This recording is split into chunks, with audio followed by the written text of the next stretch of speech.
तो movie nerds, आज हम बात करने वाले हैं ZEE5 की thriller mystery movie Bhagwat chapter 1 Rakshas के बारे में। इस मूवी की IMDb रेटिंग है 7 स्टार्स आउट ऑफ 10।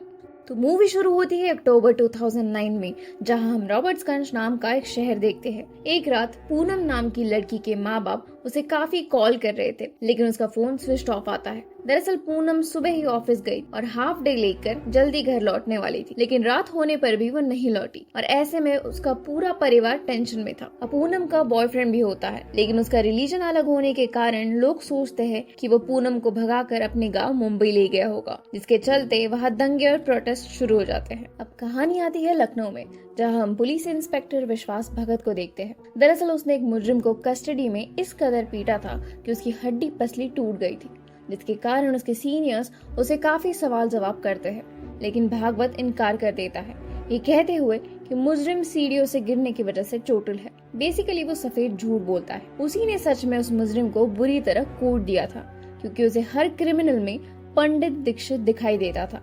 बेसिकली पंडित दीक्षित नाम के शख्स के साथ इसकी कोई पर्सनल दुश्मनी थी। सजा के तौर पर उसका ट्रांसफर रॉबर्ट्सगंज करवा दिया जाता है। अब नेक्स्ट डे भागवत अपनी बीवी और बेटी के साथ रॉबर्ट्सगंज पहुंचता है। वहां अब भी दंगे हो रहे थे।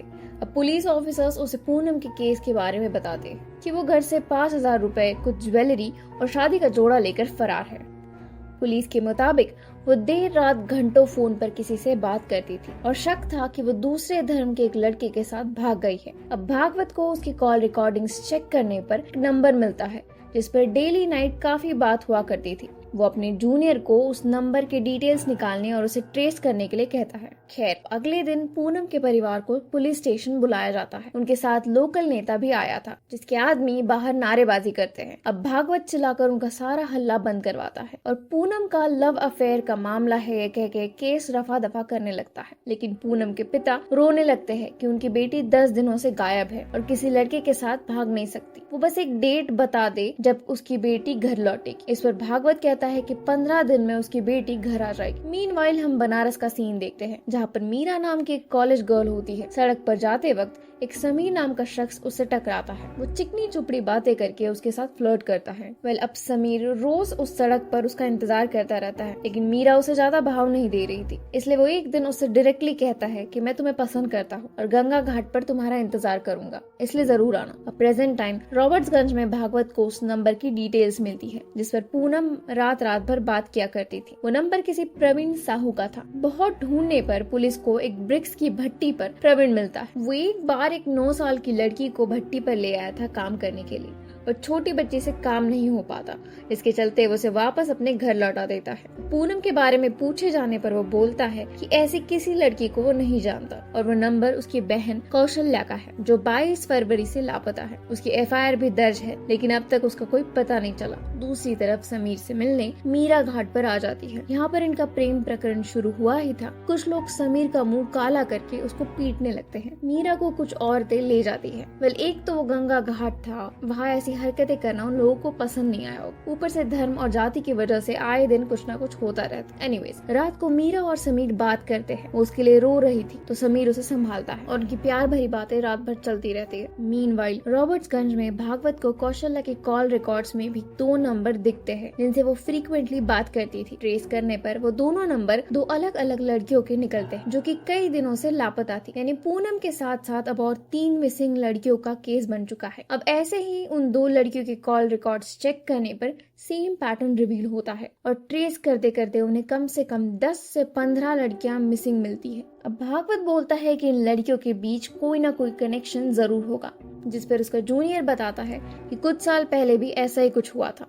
असल में सीकरी गांव में कुछ लड़कियां गायब हुई थी और कभी वापस लौट कर नहीं आई। लेकिन एक दिन मंदिर के पास की एक कुटिया में एक्सीडेंटली आग लग जाती है और वहां गायब हुई लड़कियों के रखे कपड़े मिलते हैं, जिसके बाद ये राज खुलता है कि कोई तंत्र विद्या में उन लड़कियों का प्रयोग कर उन्हें समाप्त कर देता था। भागवत अचानक बोलता है कि ये 1984 का केस है पंडित दीक्षित का, और तंत्र विद्या वगैरह कुछ नहीं था। तब 8 लड़कियां गायब हुई थी जो कभी नहीं मिली। उनमें से एक उसकी 14 साल की बहन मीना भागवत भी थी। अब नेक्स्ट डे भागवत को एक लीड मिलती है, जहां पर एक गायब लड़की के घर से उन्हें कविता शास्त्री नामक औरत का नंबर मिलता है। कविता फिलहाल नेपाल में थी और उसका फोटो स्टूडियो मनवाड़ी नामक एक इलाके में होता है। अब मनवाड़ी इस प्रदेश का सबसे बड़ा रेड लाइट एरिया था और मिसिंग लड़कियों को कॉल्स भी अक्सर वही आसपास के इलाके से आते थे। अब भागवत और पुलिस को शक होता है कि मनवाड़ी में बहुत बड़ा रैकेट हो सकता है, इसलिए पुलिस वाले वहां जाकर रेड मारते हैं, लेकिन वहां कोई मिसिंग लड़की नहीं मिलती। डीलर उन्हें बताता है कि इस प्रदेश की लड़कियां बाहर भेज दी जाती हैं क्योंकि यहाँ उनकी फैमिली होती है। ये सुनकर भागवत गुस्से में आकर उस डीलर को बुरी तरह कूट देता है। घर आकर भागवत अपने बहन को याद करके दुखी हो जाता है और रोने लगता है। दूसरी तरफ समीर बातों बातों में मीरा को प्रपोज कर देता है। अब बंदी प्यार तो करती थी, तुरंत हाँ बोल देती है। अब एक दिन भागवत देखता है कि कविता नेपाल से वापस आ गई है, लेकिन पुलिस स्टेशन बुलाने पर भी वो नहीं आई थी। तो पुलिस उसके घर जाकर उससे गायब हुई लड़की चंदा पाल के बारे में पूछने लगती है। वो बताती है कि वो मोबाइल नंबर चंदा पाल का नहीं बल्कि सूरज जायसवाल का है। कविता एक विडो होती है और उसका एक फोटो स्टूडियो था। सूरज एक दिन फोटोज डेवलप करने के लिए उसके पास आता है और तब से वो उसके पीछे ही पड़ जाता है, यहाँ तक कि वो उसके बेटे के स्कूल तक पहुंच जाता है। इसलिए वो कैसे तैसे करके सूरज से पीछा छुड़वाती है। भागवत फोटोज देखता है, लेकिन सारी फोटोज रैंडम थी, यानी फोटोज का बहाना बनाकर वो सिर्फ कविता को ट्रैप करना चाहता था। कोई ठोस सबूत न मिलने की वजह से भागवत काफी हेल्पलेस फील करता है। अब पैरेलली हम देखते हैं कि समीर मीरा को बहला फुसलाकर उसके साथ भागने के लिए राजी करता है, ये कहकर कि धर्म अलग होने के कारण उन्हें लोग खुशी से साथ नहीं रहने देंगे। अब दशहरे के दिन मीरा आखिरी बार अपने फैमिली को देखती है और ये दोनों भागकर देवलोक लॉन्च आते हैं। एज अ मैरिड कपल वहाँ स्टे करते हैं। इन सब से मीरा थोड़ी नर्वस हो गई थी, तो उसे खुश करने के लिए समीर उसे लाल साड़ी देकर उसे पहनने को बोलता है और फिर वो दोनों साथ में रात गुजारते हैं। अब सीन शिफ्ट होता है और हम देखते हैं कि पुलिस जिन 2 IMEI नंबर्स को ट्रेस कर रही थी, उनमें से एक नंबर कुछ सेकंड्स के लिए ऑन हुआ था। पुलिस 2 लड़कों को पकड़ लाती है, लेकिन वो बताते हैं कि वो मोबाइल उनका है ही नहीं। जस्ट अर्जेंट कॉल के लिए उन्होंने अपना सिम उसमें डाल दिया था। दरअसल एक रोड एक्सीडेंट के दौरान एक आदमी का मोबाइल रोड पर गिर गया था, ये वही मोबाइल था। ये दोनों उसे उठा लाए थे। बातों बातों में पता चलता है कि एक्सीडेंट वाले आदमी की स्कूटर पर नेताजी का फोटो था। अचानक भागवत को कुछ क्लिक होता है और वो कविता वाले रैंडम फोटोज देखने लगता है। उनमें से एक फोटो में वही स्कूटर था। स्कूटर की डिटेल्स निकालने पर उनके सामने एक नाम आता है, राजकुमार सिरातिया। कविता भी फोटो देखकर कंफर्म करती है कि वही उसका सूरज जायसवाल है, लेकिन पुलिस के पास अब तक कोई सबूत नहीं था। बस था तो एक चेहरा और एक नाम, जिसकी इन्फॉर्मेशन ढूंढने में वो लोग जुट जाते हैं। वहाँ सूरज AKA समीर AKA राजकुमार मीरा को कहीं छोड़ आता है। अगले सीन में हम उसे अपने भदोई वाले घर जाते देखते हैं। वहाँ वो अपनी बीवी सुमित्रा और बेटे के साथ रहा करता था। वो सुमित्रा से बहुत प्यार करता है और उसके लिए ज्वेलरी गिफ्ट्स वगैरह लाता रहता है।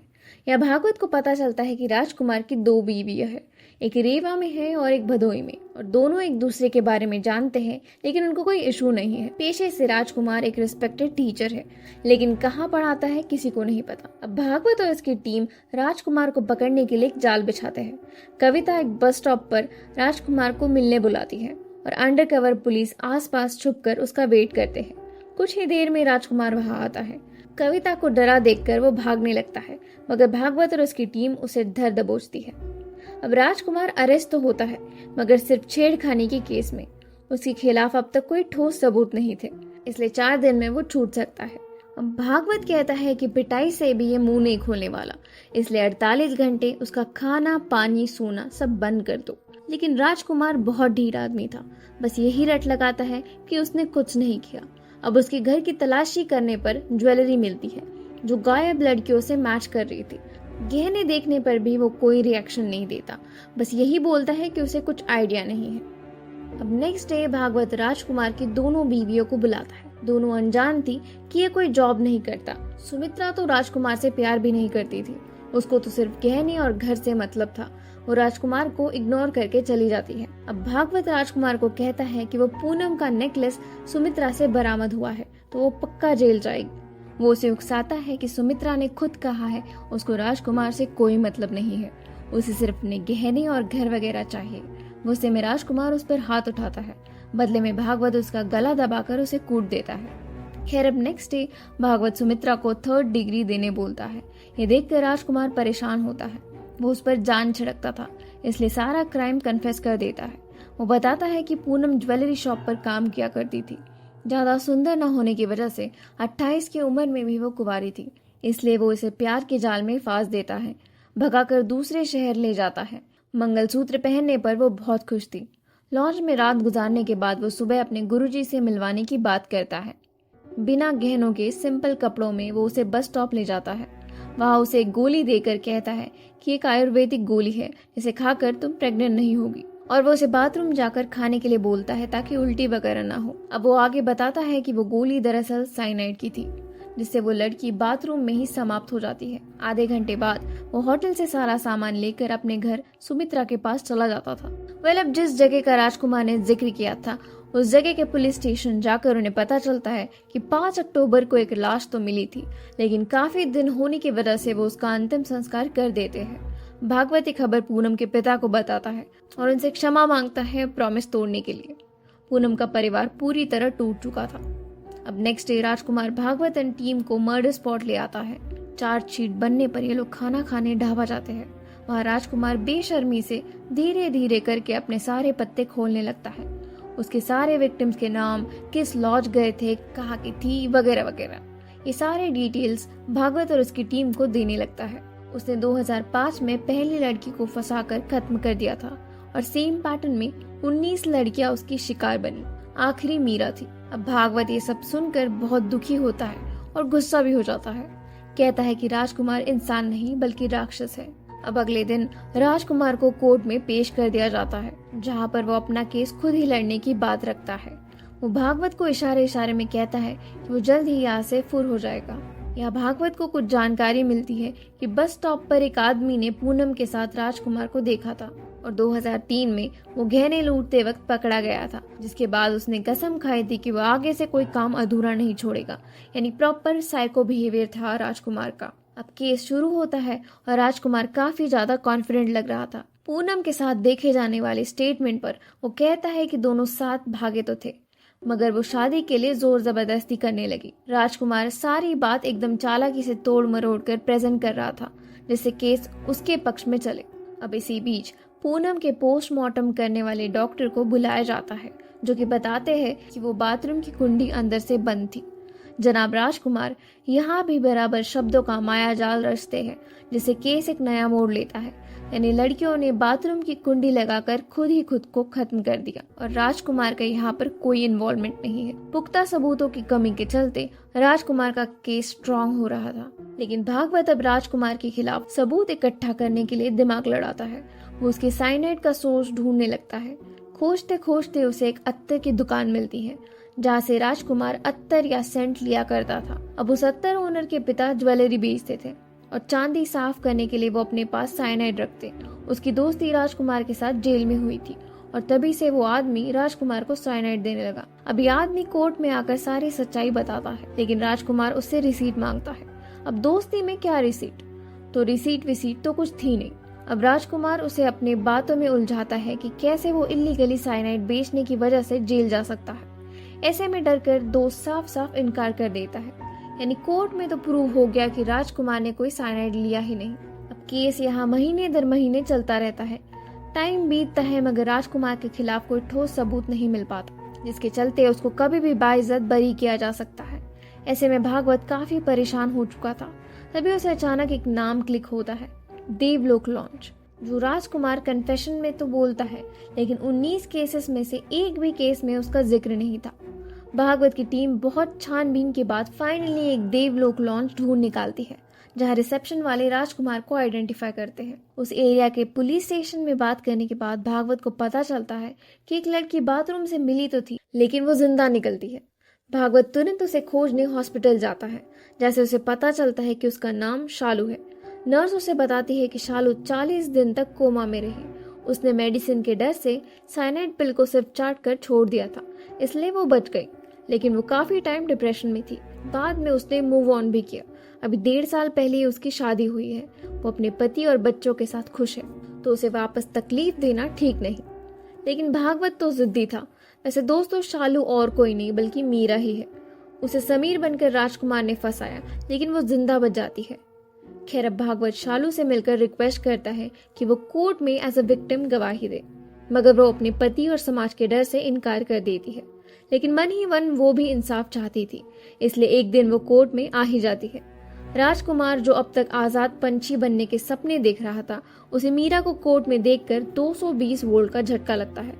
साइनाइड चाट कर फेंक देने की वजह से वो कैसे तैसे जिंदा बच गई थी। आखिरकार मीरा अपनी गवाही दे देती है और राजकुमार को सारे हत्याओं का दोषी ठहराया जाता है। 14 साल तक ये केस लोअर कोर्ट में चलता रहा। आखिर में एक केस में राजकुमार को फांसी की सजा सुनाई जाती है।